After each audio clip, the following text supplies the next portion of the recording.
Sir ഒരു 30+ age കഴിഞ്ഞിട്ടുള്ളൊരു woman അവരുടെ ഒരു ഹെൽത്ത് റിലേറ്റഡ് ആയിട്ട് സാറിന് എന്തെങ്കിലും പറയാനോ ചോദിക്കാനോ ഒക്കെ ഉണ്ടോ? സ്ത്രീകളും സ്ക്രീനിങ്ങിൽ നിന്ന് ഒഴിച്ചുകൂടാൻ പറ്റുന്ന ആളുകളല്ല. പലപ്പോഴും ലേഡീസ് അവരുടെ ഹെൽത്തിൻ്റെ കേസിൽ കുറച്ചും കൂടിയും ബാക്ക് സീറ്റിലാണ് എപ്പോഴും ഉണ്ടാവുക. പക്ഷേ ഇന്ന് നോക്കുകയാണെങ്കിൽ സ്ത്രീകളെ ബാധിക്കുന്ന ക്യാൻസർ പോലുള്ള അസുഖങ്ങൾ വളരെയധികം കൂടിക്കൊണ്ടിരിക്കുകയാണ്.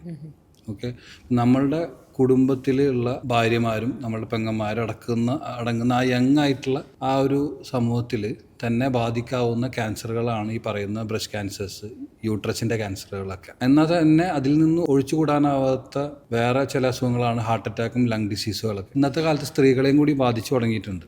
അപ്പോൾ പണ്ട് ലങ്സിലെ ക്യാൻസർ പോലുള്ള COPD പോലുള്ള അസുഖങ്ങൾ കൂടുതലും ഒരു മെൻ ഡിസീസായിരുന്നു. കാരണം അതൊരു സ്മോക്കിംഗ് മാത്രം റിലേറ്റ് ചെയ്തിട്ട് വരുന്ന അസുഖമായിരുന്നു. പക്ഷേ ഫീമെയിൽസിൻ്റെ ജനിതകമായിട്ടുള്ള കാരണം കൊണ്ടും ഏഷ്യൻ ജനിതകമായിട്ടുള്ള കാരണം കൊണ്ട് തന്നെ ലങ് ക്യാൻസറൊക്കെ ഇന്ന് സ്ത്രീകളിലും വളരെ വ്യാപകമായിട്ട് കൂടിക്കൊണ്ടിരിക്കുന്നതാണ് പഠനങ്ങളൊക്കെ പറയുന്നത്. ലേഡീസ് ഒരിക്കലും ഇതിൽ നിന്ന് മാറി നിൽക്കേണ്ട ആളുകളല്ല. അവരും സ്ക്രീനിങ് ചെയ്യുക എന്നുള്ളത് തന്നെയാണ് വേണ്ടത്.